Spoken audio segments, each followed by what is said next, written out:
Today, I want to dive deep into a topic that affects both landlords and tenants here in BC, the double standard of BC's rent control policies. Explained. It's often framed as a compassionate response to inflation and housing affordability, but when you look closer, there's a troubling double standard at play. Let's go over some rent control basics. Under provincial regulations, landlords are prohibited from raising rents beyond the previous year's inflation rate. In 2026, the cap will be 2.3%. In 2025, it was 3%. And back in 2024, it was 3.5%.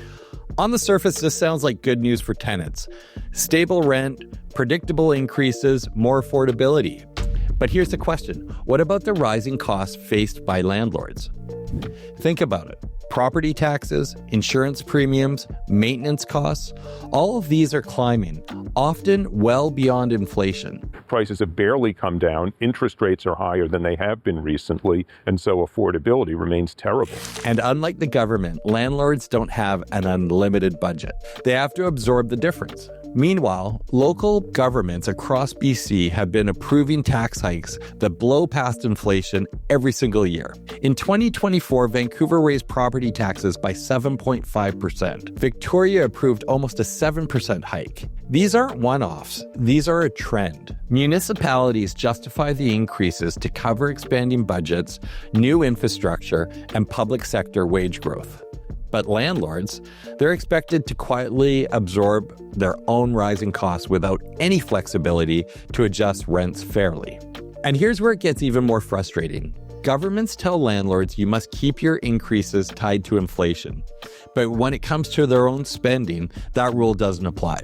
At the provincial level, wages for public sector workers keep climbing, departments are expanding, new programs are launched, budgets grow year after year.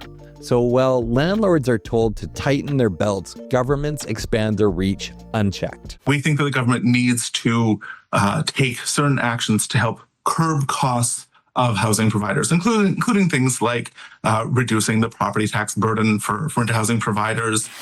And it doesn't stop at rent. Across BC, private businesses are facing more and more regulations that drive up costs. The new privacy rules under PIPA, higher minimum wages, now we're looking at $17.40 an hour, mandatory paid sick leave, and new classifications for contract workers, environmental mandates that demand carbon reporting, waste diversion, and higher energy efficiency.